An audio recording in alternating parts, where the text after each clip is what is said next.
Good morning, everybody. I was sitting here looking at the RT News. Israel kills Al Jazeera journalist in Gaza. The IDF admitted to targeting Anas Sharif, claiming he was the head of the Hamas terror cell. Vance said on his tour to Europe that the U.S. was done funding Ukraine. I don't believe that, but India and Pakistan to stage separate naval drills. Why Trump wants Putin in Alaska and not anywhere else.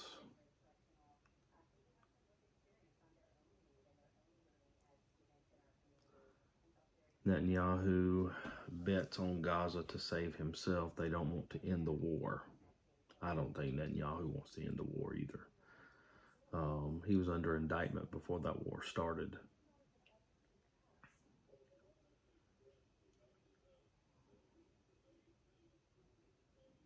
Rubio accuses Macron, who is the French president, of ruining the Hamas-Israel talks. I think, never mind, I'll keep my opinion of Rubio to myself. Ukrainian agents tricking elderly Russians into terrorism. I don't know, some of these headlines are ridiculous.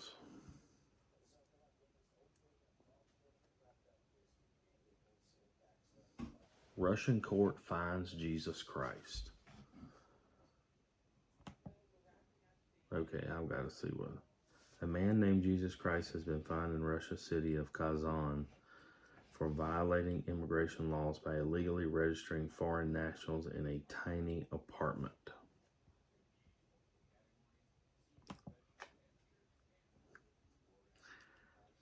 It's a little humorous. Let's see what Fox News has closer to home. Bureau bloodbath. Trump FBI leaders face backlash after ousting key agents. The loyalty litmus test, which there's been a long-standing rumor, I don't know how true it is, that Trump is making people sign loyalty tests to him.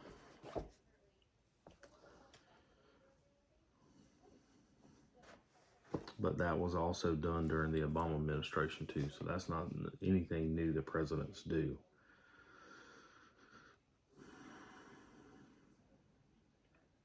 Progressive snowflake era over as Hollywood studios abandon woke programming. They're abandoning woke programming because they're going broke doing it, because people won't watch it, because it's nonsense.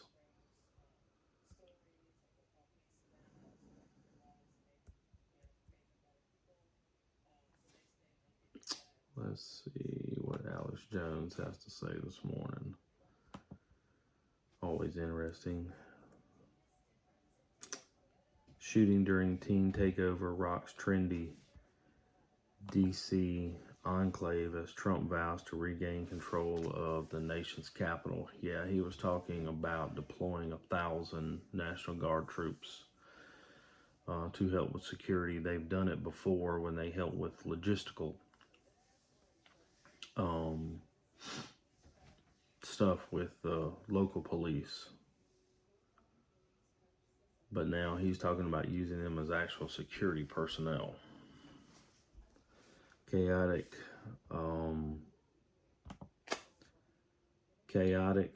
New York City safe injection sites put on notice by Trump.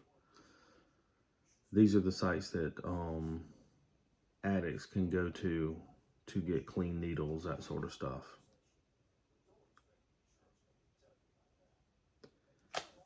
No more Mr. Nice Guy. Trump tells homeless to flee capital immediately. Mexican president responds to Trump's crackdown on drug cartels. He also authorized the use of military force against drug cartels. I don't necessarily have a problem with it, to be honest. We have a huge drug problem in there. Some of it is facilitated by our own government. letting the borders open, but, they catch one person, there's 10 more that goes by that they don't ever see. I mean, that our border area is a massive, massive area to try to control. And unless you're literally going to build a 50-foot tall wall, 50 foot deep, 50 foot straight down into the ground, there's really not a way to control it 100% and keep everybody out.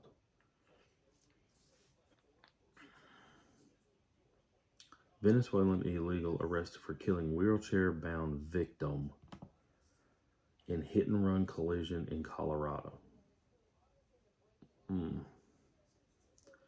We have a massive, massive problem with the immigrants that have come in. Not all of them. Don't get me wrong. Not all of them. But we have got so many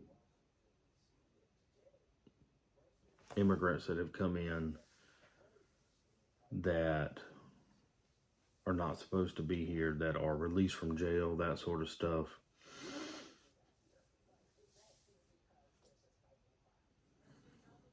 Sorry, still trying to shake the cobwebs out. That, we have such a criminal element here that have come in, that have immigrated in the last 6-8 years. Beijing brushes off Trump's terror threat. Mexican president draws a line. U.S. kinetic operations against the drug cartels not welcome on her soil. Well, and therein lies the rub, is if you're going to go after them, how are you going to do it without doing it on Mexican soil?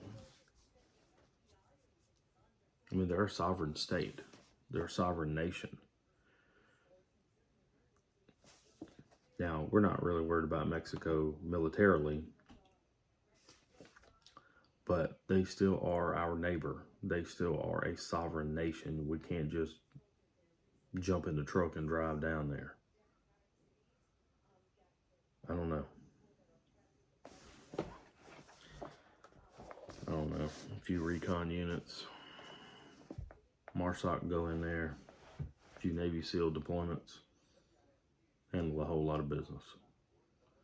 Families of captives fume over Netanyahu for only vowing to free 20 hostages in Gaza. Tell you what else has shut down the Mexican cartels. Stop taking drugs. I know that's easier said than done. I personally know it's easier said than done. Not that I was on drugs, that somebody very close to me was. And it ultimately killed her.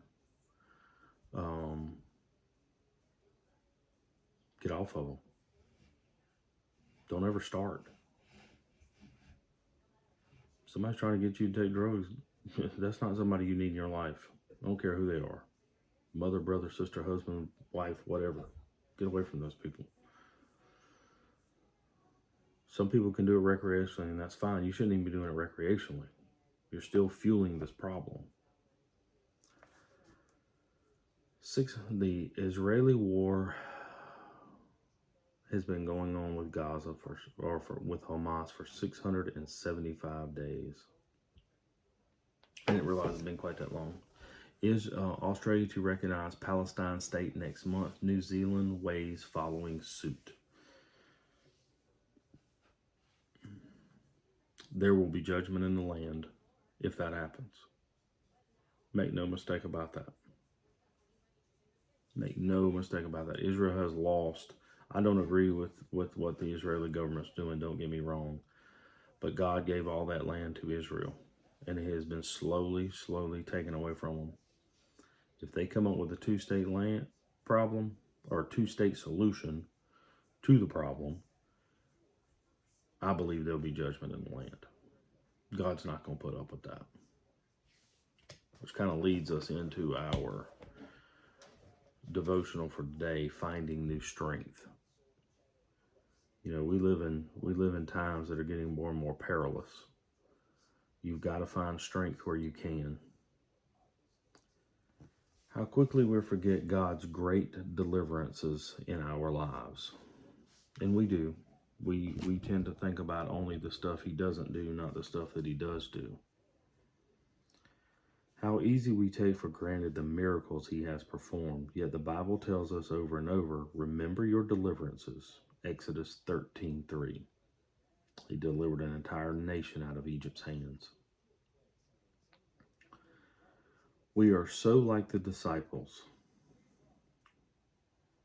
Okay, I know I can't read now. They did not understand Christ's miracles when he supernaturally fed thousands with just a few loaves and fishes. Jesus performed this miracle twice, feeding 5,000 people one time and 4,000 another time. And if you read the Bible carefully, that was just the men they counted. That didn't count the women and children that were there. That was just the men. Yet within a few days, the disciples had dropped these events from their memory. When Jesus warned them about the leaven of the Pharisees, the disciples thought he said because they had forgotten to bring bread for their journey. Leaven is equal to sin. Just a little tiny bit. Remember we talked yesterday, if you let 1 degree in, then 2 degrees, then 3 degrees, and you're like, well, I'm only 3 degrees off. I heard this analogy yesterday, and it's a perfect one. If you're a military guy and you ever shot an azimuth doing land nav, you've got your degrees, you set your compass, you get your north, you set your compass, you're like, okay, I'm walking that way because that's where my next reading is going to be, where my objective is. If you get off just a little bit and you don't check that azimuth constantly to make sure because you think you're walking a straight line and you're doing this, you're veering. And it happens to all of us. If we don't have something to track, we end up going a little left, a little right. If you don't have that and you don't check that azimuth constantly, you'll be off. I've done it, I know. And you're wandering around in the middle of the woods at night. Not any fun. But that's what that leaven is. It gets you off just a little bit. Sin gets you off just a little bit. And before you know it, you way off.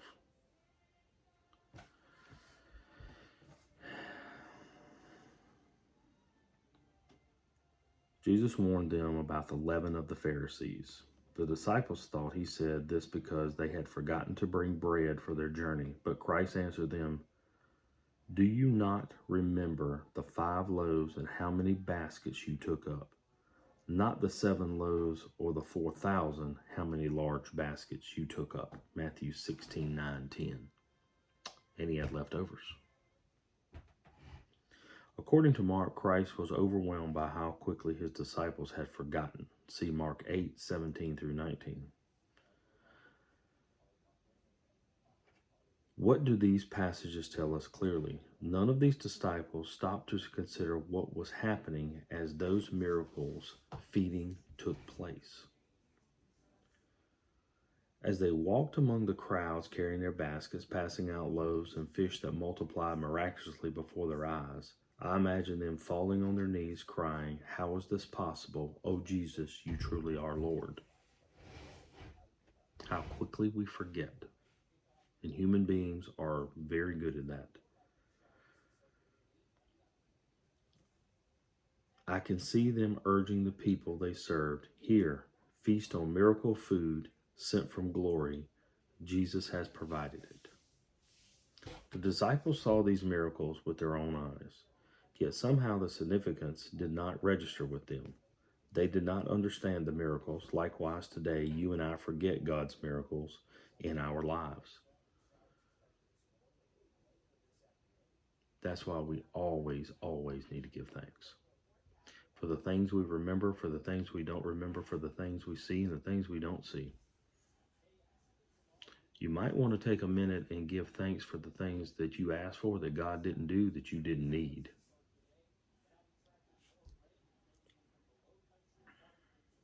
Sometimes we want something, it looks good, we can't figure out a way or a reason for why we can't have it or do it or whatever, but God knows better.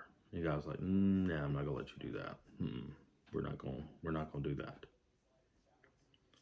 Through both testaments, we are also told, remember the powerful arm of the Lord to perform miracles on your behalf. He is your deliverer. A lot of our problem is we do not want to bend to God's will. We're stiff-necked. We can't figure out a reason why we can't have it or we can't do it, but God knows better. His will be done on earth as it is in heaven. Pray about it. He'll either make a way or he won't. The miracles that he performed feeding the masses these 2 times, like I said, this was only the men they counted. They didn't count the women. Because there were women and children there as well. They didn't even count them. So there's no telling how many people were there. And they took up extra. That's where your strength lies. Our strength lies in Jesus. We read through those few headlines right there. We've had one mass shooting after another. We have, if you live in our area, almost daily there's a shooting somewhere within a hour's drive of our house. The world's getting crazy, and it's only going to get crazier. It tells us in the scriptures that the love of many will wax cold. Find your new strength. Find your strength, period. And the only way to find that strength is through Jesus performing miracles in your life. Be thankful for those miracles. Be thankful for the things you don't have that you don't need. Be thankful for the air you breathe, the roof you have over your head. Be thankful for all of it, because he doesn't have to give you anything. He gives it to us because he loves us. He gives it to us because he wants to see us. He wants you to rejoice in him, which you should. Find your new strength. Pray and just say thank you. Come up with as many things as you can to be thankful for today. Find that strength in the Lord. That's the only true strength there is. That's it. That's all there is. Y'all keep your head on a swivel. Have a good day. May the Lord guide your steps.